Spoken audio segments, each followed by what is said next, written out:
Hello, YouTube world, and thank you for joining me again for another Interviewasaurus. My name is Kim, and today I'm joined in our studio by Noel Cleary. Thanks for joining me, Noel.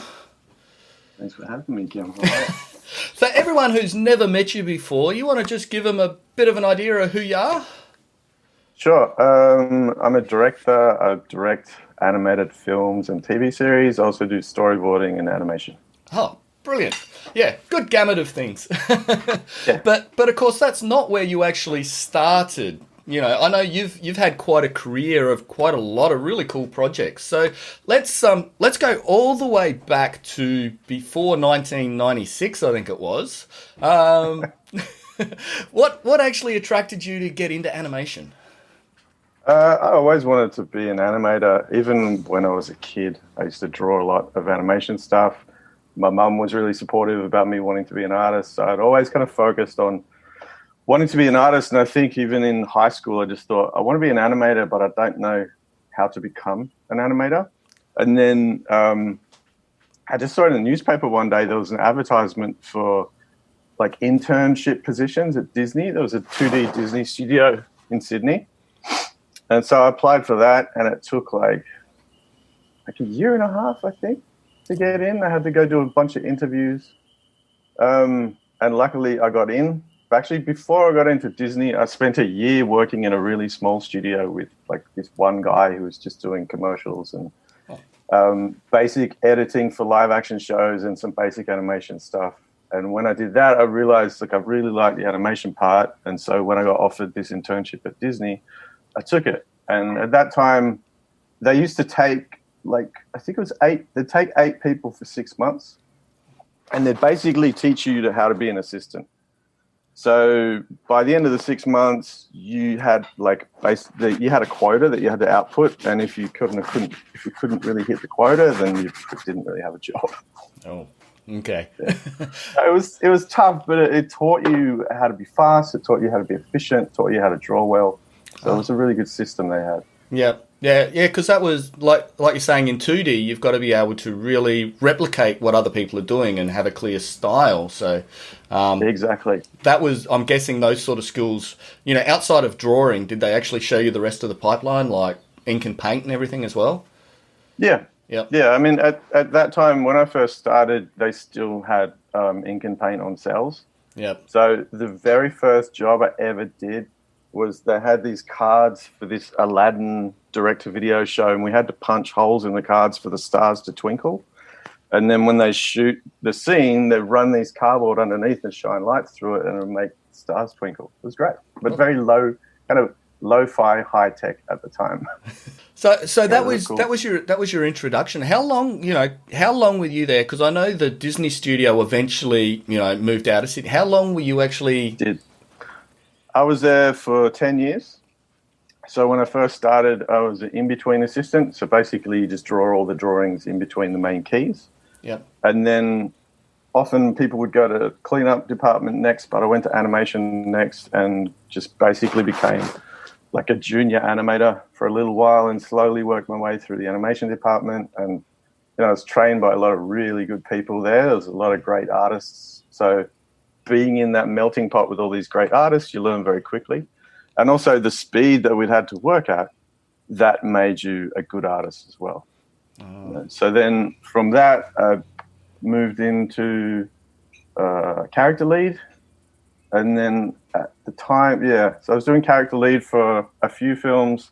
And then when Disney closed down, my wife's Japanese, she's also an animator, and she was a bit homesick. So we went to Japan for a couple of years after that. And I worked a little bit in 2D over there, but the pay was bad and I wasn't very good at it.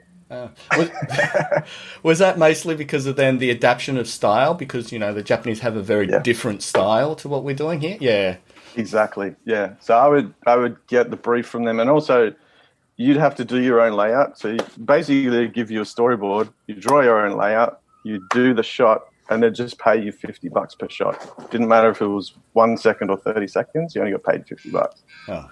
I was like, this is hard work. And then I would do my drawings, and my drawings looked so off model that the supervisor would redraw all my drawings. I I was like, oh, I'm not doing a very good job at this. And my wife was like, no, they do that for everyone because that's how they get their work to look so consistent. Oh. So, yeah, their lead artist will often draw over most of the keys, if not all the keys for an episode. Wow. Okay. Yeah. I mean, that just in itself, like their approach to the way they do animation is very different to what, you would have been exposed to as well. Yeah. Yeah. Very different. So that was another, like you said, it was a learning experience while you're over there to pick that sort of stuff up then. How long were you in Japan for? I was there for 2 years.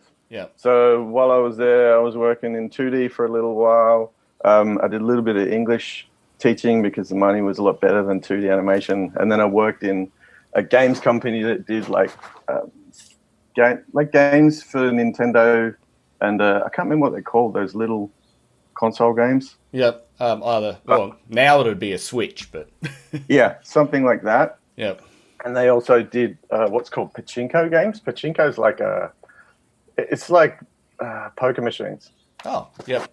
And so they made these strange little animation over there. It's really common to have these pachinko machines where they make animation just for the machine, and you can only see that animation on that machine.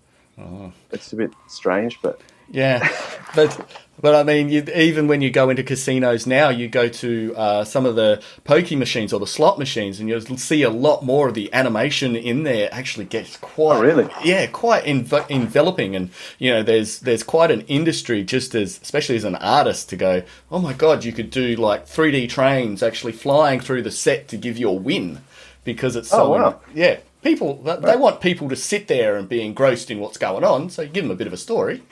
I think that was the case with these machines in Japan. I mean, it was 10 years ago now, so I'm sure they're even crazier by now. Yeah. So when you come back, did you come back to Sydney then, or when you left Japan? Yeah, I came back to Sydney. Yep. So I was there for a couple of years, and then Alex Starderman, who's a good friend of mine, he was head of story on The Guardians of Gahul, the film at Animal. Mm. And so he emailed me and just said, do you want to come home and work on this film in the story department? And I was like, sure. So I came back. Hiromi, my wife, she was on a film in Japan, so she couldn't come back till 6 months later. And then that was 2008, I think, or 2009. And then the work in Sydney has just kept going since then. Like, we always kind of planned on going back to Japan, and then work's been going really well for like the last 10 years in Sydney. Oh, brilliant. That's good to hear. So yeah, the Guardians was quite a big, I talked to a lot of people and they end up saying, yeah, Guardians was kind of one of those ones that really did have quite a community of people working on it. And, it kind of set up a lot of the industry in there. So you got to meet a lot of people on Guardians as well? I did, yeah. Yeah, because that was the first time I'd worked in CG, like on a CG film. Everything I'd done prior to that was 2D. Or Photoshop, Illustrator, stuff like that. And then when it came for Guardians, we were storyboarding for maybe a year. And one of the guys in the animation department found out that we all used to be 2D animators. And so he goes, do you guys want to learn CG? I was like, definitely. So they taught us this crash course.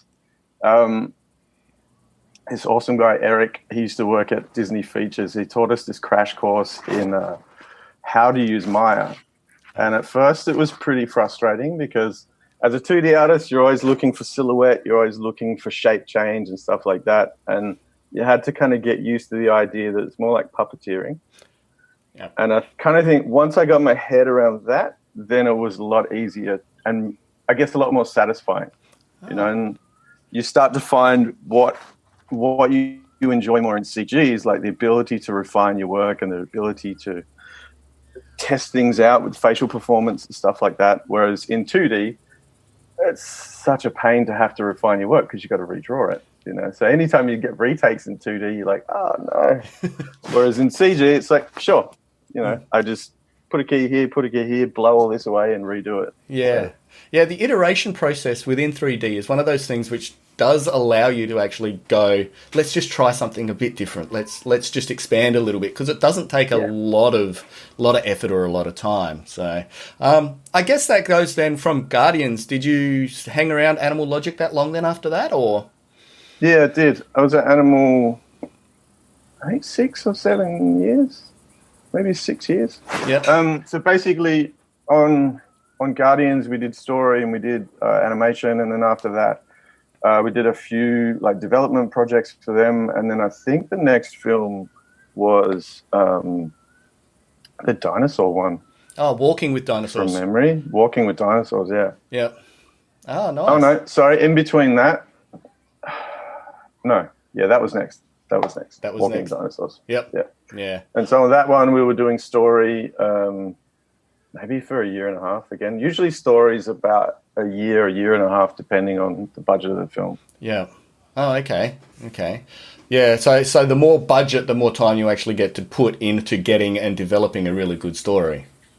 Yeah, hopefully. Yeah. Because story takes a lot of time. Yeah.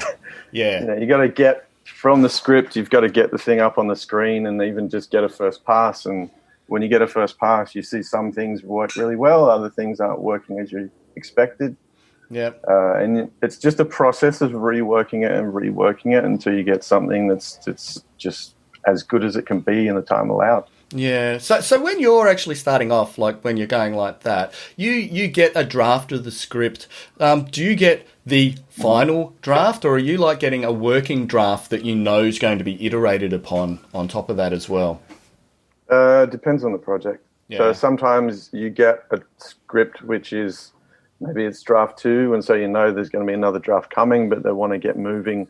There'll be parts of the script that they're happy with, and maybe some stuff is going to have to be revised. Other times you might get a script where you read it and go, this thing's, this is ready to just go straight into production. Yeah. So it's really a case-by-case thing. Generally, scripts are fairly well locked when they get to the story department in terms of structure. Yeah. But then once you get into editorial, you find, there's a better way to do this, there's a tighter way to do this, and this dialogue's not quite landing, so we want to polish it. There'll be a lot of polishing of dialogue to help a scene land, but the scene has always kind of been there in the script, if you know what I mean. Yeah. Yeah, within the development structure, you actually see like pieces of the story. You go, well, we can plug this out of there and put it up here, meld those two together and get the same point across more efficiently. Or in a different way. So was that something, because those sort of skills, like you say, are getting into the directorial skills. Were those things you were starting to look at while you were doing boards? Yeah. So basically a story artist it's like you're a director, but you got to draw all the pictures. Yeah. Someone's telling you what they want, but often you got to think about shot flow, think about stuff like that. So as a story artist, it's really important that one, you can draw well and you can draw fast. That you can draw character performance as well as draw locations. Nowadays we use a lot of CG sets, which really helps the board artists. They can go into a set, find an angle they want, just take a snapshot of the proxy model or the set. Like even the simple models, like remember the simple models you were doing for us on Maya 2 and Maya 3, like that stuff, it makes it so much faster for the board artists. Yeah. But yeah, you got to be able to draw very well. You got to understand character performance. You got to understand shot flow really well. Like you need to know about cinematography, what kind of lenses work so that you're not drawing something that might be unfilmable for the CG guys to figure out and lay out. Oh, yeah. And then often you'll have to pitch your work. So it's like you're a salesman for your sequence and you got to go through the sequence with the head of story and the director and you kind of, pitch your ideas to them. And if you put a bit more energy into it, obviously they're going to believe you if you're trying to sell a gag. Yeah. So that kind of stuff, I'd learned a lot of those things at Disney because there was a really good teaching philosophy at the studio in Sydney, and they taught us a lot about performance, silhouette, and just the good principles of animation. And then going into story, you take those skills and then you start to look at cinematography and just how you can draw faster and quicker and get to the bare essence of what is a storyboard going to tell an audience when they look at it straight away. Yeah. Because then, and often you're working from a voice track, not just the script, which is really helpful. If we've got like the actor's voice to work from, it can really help us figure out a sequence. It also helps us know how long something needs to be. Oh, yeah. Because in the past, we'd send all our boards to editorial, and then editorial would cut the boards together for us, and we'd go in and sit with the editor and go, I want it to be a bit longer here, a bit shorter there. And they might say, can you reframe this shot? It's going to work better. Whereas now we use Storyboard Pro in Toon Boom, and it's got a timeline on it. You can drop in the audio tracks, and so the story artist has a lot more control of what they want to present. And it's like you can make a basic little QuickTime within Storyboard Pro, but I always look at that as, that's what the story artist wants to present to the director and the editor and head of story. Yeah. So as a storyboard, your communication skills about what you want in the sequence have to be really good, so you can actually present your concepts, your ideas within those boards really clearly, really cleanly, without much fluff. Yeah. So that got you, you're getting through that already as you're learning and you're applying your trade back here in Animal Logic. Were you around Animal for much longer after Walking with Dinosaurs? After Walking with Dinosaurs, I spent a year in the commercials department as the animation director, and I just worked on a few different shows in there. And then it was around that time that at Flying Bark, they asked me to come over and work on a TV series. Ah, yeah. And to work as a director on a TV series. I was with one of my friends, Mark Wasick from Belgium. Hello, Mark, if you ever watch this. And so because, it was an opportunity to work with a close friend, I was like, yeah, I'd love to try that. And to move up to directing, it was exciting. Yeah. So this was the first directing role as such? Yes. Cool. So I got a role as a series director on a show called Tashi. Yes. And it was very much kind of trial by fire. We had 52 episodes we had to do in a year and a half, I think. So there was a lot of late nights, but again, that kind of, when you have to have a huge output, you don't have much time to second guess yourself. You just kind of got to go with your gut instincts. And I think it helps you learn a lot about making choices quickly and making the right choice. Yeah. Because even when you make the wrong choice, you go, okay, next time I'm not going to do it like that. That didn't work that well. You learn from your mistake because it happened, like you're saying, with mistakes as well. It's just like they happen so quickly when you're on series work. It's just like boom, boom, boom. Just like, oh yeah, it was only last week where that shot didn't work. Let's ignore that one. Yeah, exactly, exactly. And it's like you're doing maybe the equivalent of 3 or 4 years work if you're going at feature pace. Yes. So it's just getting in the reps. It's like getting through that work really helps you become better as an artist and have a better eye to look at things. Yeah. So when you did get this, the director role, your first chance as a director role, were you taking control of your story department as well and saying, look, I just want to sit down and draw, or were you actually already letting go of that and letting your artists, have input into your story role as well? From the outset, use the board artists to have as much buy-in as they can, because I think, number one, you get better work from people if they have buy-in. They feel like they have their own ownership of it. But I think as a director, I always want to give them a clear idea of what I want from the outset. So I want to direct them in the way that I want to go, but I want them to feel like they have ownership where they can work and be creative within that direction. Yeah. Because I feel like if I'm not giving them, if I just say to them, I'll go and do something and then I'll look at it and see and give you my response, to me, that's reacting, not directing. Yeah. So it's important for me to say, here's the way I want us to go. But then they have they can figure things out on the fly, because when I give them a brief, I'm kind of figuring it all out in my head and I know what I want. But when they start executing it, sometimes it's like, there's a better way of doing it. And so I'm always open for people to bring in new ideas, as long as it's kind of, we're all moving in the same direction. So with Tashi as well, did you get much input onto the scripts that you were directing on as well? Or were you actually just getting the scripts to say, all right, this is what we need to produce?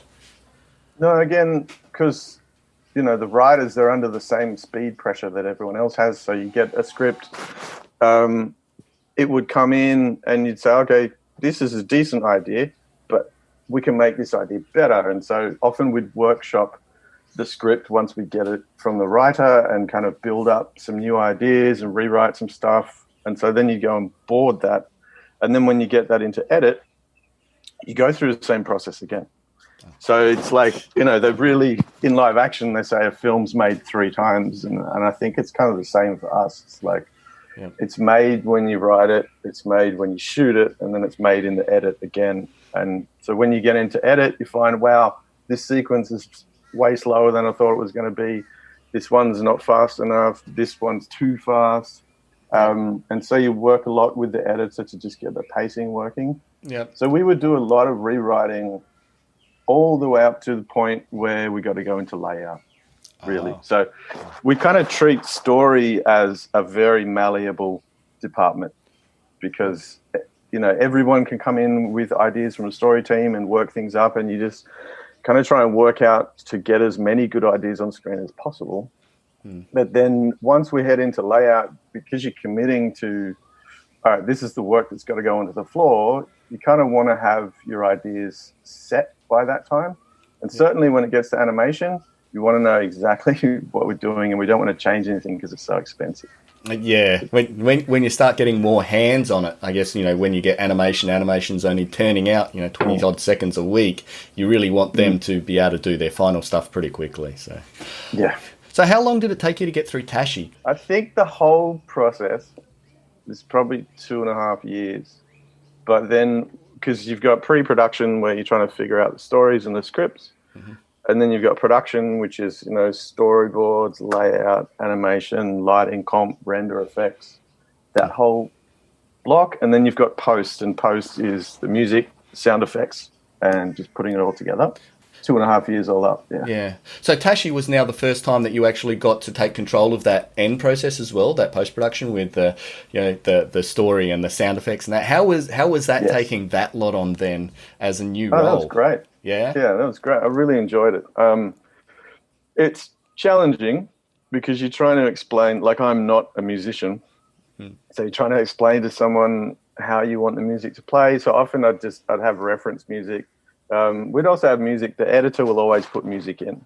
Yeah. So you've got like a base in kind of idea to say, this is the mood we're after, but then you need to be very specific in animation, like, because you want to, depending on what the character's performance is doing, you want the music to reflect that. Yeah. Yeah. And then same with the sound effects. You want to try and get unique sound effects from each character so they become easier to recognize on screen. You know, the audio as well as the visual gives you the cue of, oh, that character's on screen. And so one of the main things we want to do for the audience is just make them understand what's going on as quickly as possible. Yeah. I mean, unless you're trying to purposefully make them misunderstand something. Mislead them onto some other axis if it helps support the story. Yeah, exactly. Yeah. So from Tashi then, was it just a nice, because you're there on the floor, was it straight onto Maya the B2 then after that, or? No, from Tashi, then I was helping Alex finish Blinky Bill. So they had this Blinky Bill film and they were trying to get the post-production wrapped on that. So I spent a little while working on that. I had to go to Ireland for that, which was pretty cool because I'm actually Irish and Australian, and the place where they were doing the work was right where my family come from, so that was pretty cool. And then after that, they asked me to work on Maya 2 because Alex was working on a film called 100% Wolf. So Alex had directed Maya 1, and because he couldn't direct Maya 2, he asked me to take it, and so me and Serge Delfino, we were co-directors on Maya 2. So then Maya 2, because I know the first thing you notice about when you watch Maya 1 and Maya 2 is there's like a ramp up in production quality. Was that an intentional thing you tried to do? Yes, but it's also, the films were 4 years apart, so the technology was a lot better, I think, for the second one. And also, you know, the first film really set the benchmark for where they wanted to be. And then in the second film, because we're working, you know, you're always trying to make something better. The technology's better, so we could move the camera more, for example. Yes. So like in Maya 1, I know there's a lot of shots that they kind of had to end up with locked off cameras, or they couldn't have moving cameras so much. Whereas on Maya 2, we have to take that into consideration. But like, I could do a 45-second tracking shot with the camera, which they never would have been able to do on Maya 1 because it just would have been too expensive to render. Yes. So was the pipeline then upgraded as well? Did you change any of the back end, like any of the render engine or anything that went along with it? Yeah, I think, like, I don't know that much about it. Andish was my VFX soup. We were using Arnold from memory, and I'm not sure what they used the first time around, but I know with Arnold, it was like, it basically, if we set up to have realistic lighting, then the software is going to do a lot of the heavy lifting for the lighting department. So whereas in the past, I think in layout, you kind of cheat a lot of things and you could just shift characters around. We found that if we wanted to do this style of lighting, we had to be very legal on where the characters were in every shot, because then you'd light the key shots and then you could run through and do, 80% of the work with the machines rather than having to do it all by hand. But that only worked if we planned the whole thing. So you'd have to plan the set to work with all the camera angles and where the character's going to move, and you got to know where everything's going to hit its mark in order to use that system. Yeah, so there was a lot more in that like early layout stage or that quick previs stage to kind of work out exactly what sort of camera shot you were going for and what the set size was and where the characters were going through. Exactly. Yeah. So then there's that process in story where, in the past we just had story artists in the story team, and nowadays we always have at least one CG artist who's building proxy models and testing out cameras so that the story artist can work inside this basic set rather than working kind of in a vacuum.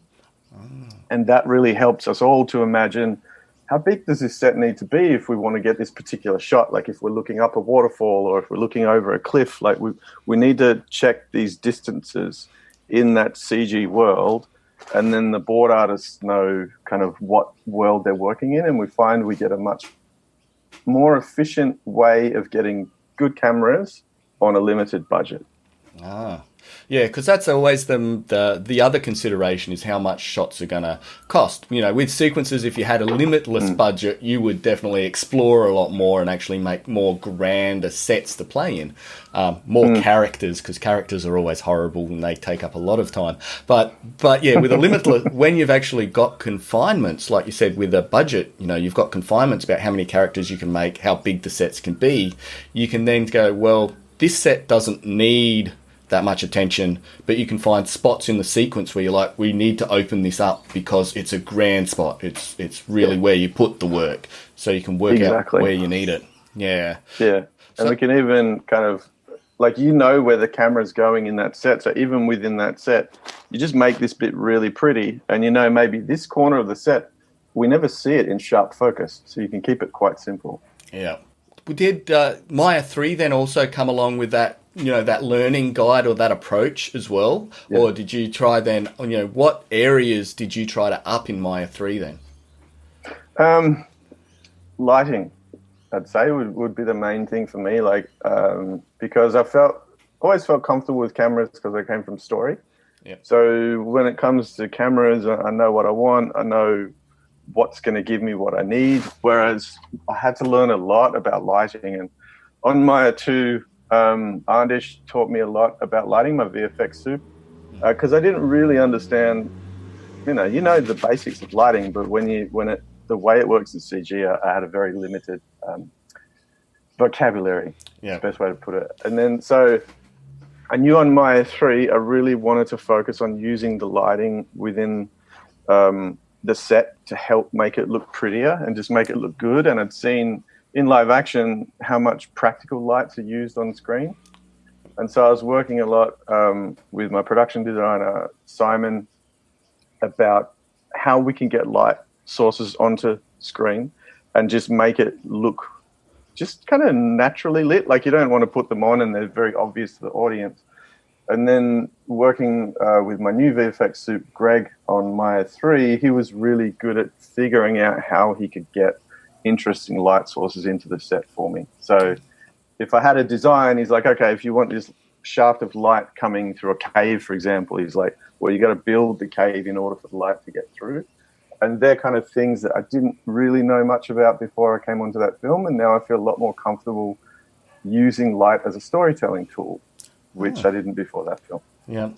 Oh, that's the other thing with, like, especially like directing then. It's also a learning process which you can take because you like you said, you don't know everything from the start. You're always actually exploring and trying to kind of come up with stuff which you discover as you go along.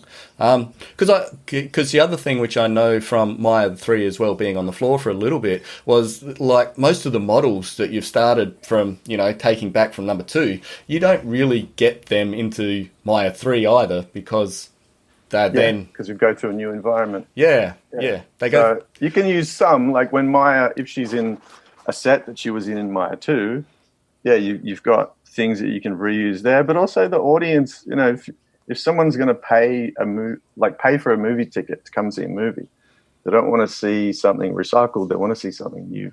Yeah. So we had to look for ways that we could make something new and fresh without having to recreate an entire world.